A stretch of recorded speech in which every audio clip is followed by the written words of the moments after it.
So thank you all for joining me.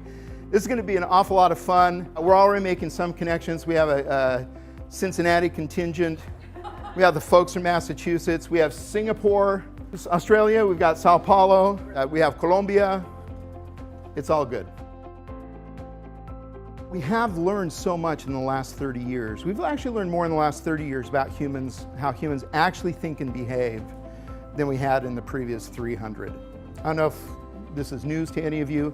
There's been an awful lot of work in behavioral science. This word behavioral, we just kind of see everywhere anymore. Behavioral economics, behavioral law, behavioral ethics.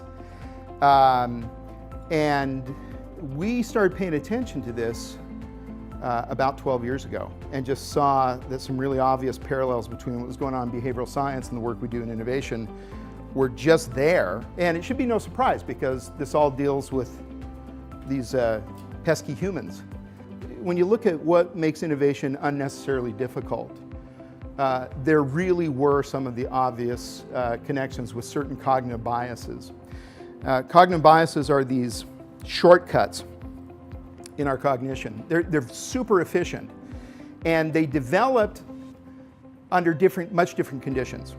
We all do this. It's only a difference of degree, not of kind.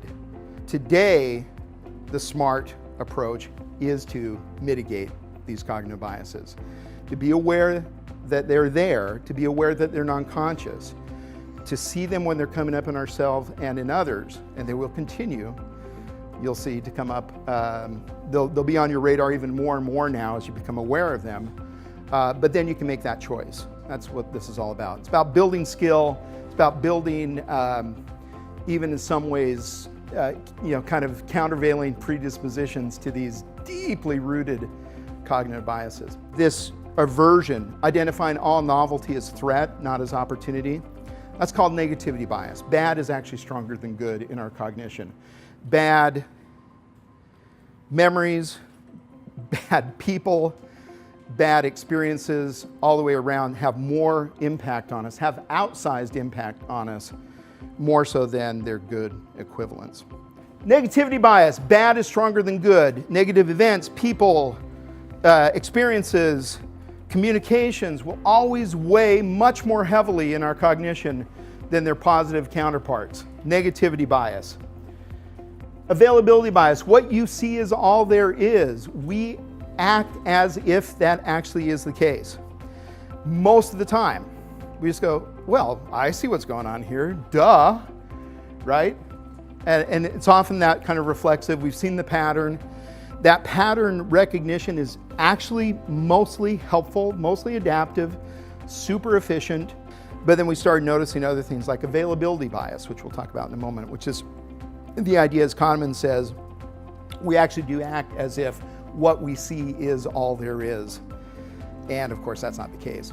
And by taking a little extra time to get some additional stimulus involved into the decision, or just getting other considerations in, even getting someone else's perspective, we can actually make better decisions. Curse of knowledge, once you know something, you can't unknow it. And we almost never subject the status quo to the same scrutiny that we will any proposed alternatives to it. Confabulation, we talked about some. It's a reasonable but untrue explanation for behavior. Conformity bias, you must play along to get along. Think about why this bias evolved. Our body responds in a very similar way to tiger or, oh, Sally didn't like what I just said, right? It's very similar cortisol response, very similar increase in heart rate, norepinephrine kicks in, et cetera, et cetera. We really only have one threat detection apparatus, and it tends to operate the same way, so no matter what that is, whether that's social threat or actual existential threat. And then confirmation bias, certainly favoring information that supports what we already believe to be true. Again, it's non-conscious though, so we are non-consciously putting our thumb on the scale for what we already believe to be true. And then framing, and this one's really interesting, and the bias here really is probably better called errors of framing, right? We believe how things are presented to us are the only way to think about them.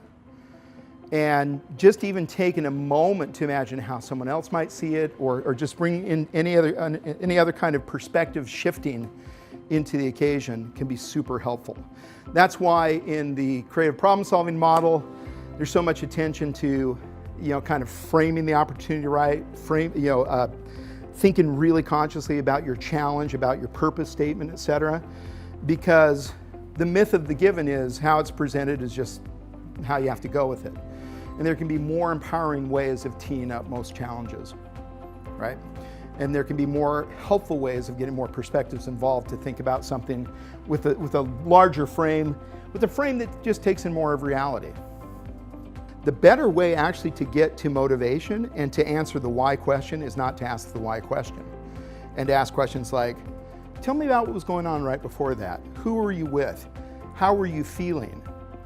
Et cetera, et cetera. And when you ask those questions, when you use some of the other journalist questions around why and not ask why directly, you'll actually get closer to what the real why was. We need to get past judgment, we need to get past normative descriptions of some of these things and just describe it, and then ask the question, okay, when are these various responses more or less helpful?